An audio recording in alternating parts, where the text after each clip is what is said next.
როცა პირველად შემომთავაზეს ეს როლი, ძალიან გამიკვირდა მე როგორ შემეძლებოდა ამის გარდასახვა მამაკაცად, იმიტომ რომ ჯერ ერთი გამოცდილებაც არ აქვს. მე მსახიობი ხო არა ვარ. და ამიტომ მითხრა გამამხნევა ქალბატონმა ზეკომ, რომ შენ მაგას შეძლებ მითხრა. დაახლოებით 13-14 წელი ემიგრაციაში ვიყავი. როცა დავბრუნდი ემიგრაციიდან, გაირკვა რომ აღარავინ დამჩა გვერდით, ჩემი მეგობრები, თანამშრომლები.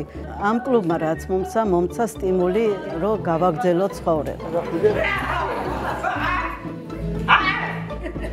ამ სპექტაკლებმა კიდევ ჩემი ბავშვობის ნატვრაც ამისრულა, ცოტა გვიან, მაგრამ მე მაინც კმაყოფილი ვარ. ვერც წარმოვიდგენდი, რომ თეატრის სცენაზე მე ოდესმე დავდგებოდი, მაგრამ ცხოვრებაში თუმე ყველაფერია მოსალოდნელი. მაინც რა მოხდა? მატეო, რა მატეო? არა, თუ ასე გააგრძელა საგიჯეში გავუშვი. დღეს ისეთი დრო არის, რომ უკვე წარმოუდგენელი არაფერია თითქოს, მაგრამ სცენა და ტაში და ეს ცოტა მიუჩვეველი მდგომარეობა იყო. მე სულ მარტო მიწევს თავის გატა. მაგრამ როდესაც ზეკომ შემოანათა და შემოიტანა თავისი ეშხი, თავისი ხიბლი, უკვე ყველა მოვიხიბლე და მივხვდით, რომ ამ ადამიანს ყველგან გავყვები და ყველაფერზე თანახმა ვიყავით.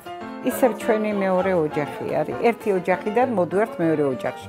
აქ ვართ უშურველად ერთმანეთისთვის და აი ესეთი აქტივობები მე მგონი ჩვენ სასახლეში არის ჩვენთვის გარღვევა.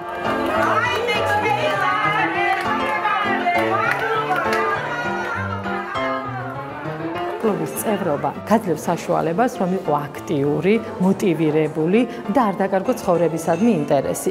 ცხოვრებისადმი ინტერესის არ დაკარგვა ნიშნავს, რომ ზრუნავდეს საკუთარ თავზე, საკუთარ ჯანმრთელობაზე. ძალიან ბევრს აქვს სურვილი, რომ შემოგვიერთდეს, ბევრი ელოდება 60 წელს, რომ გახდეს ჩვენი კლუბის აქტიური წევრი და ისე ამოვნონ ამ კლუბში ყოფნით.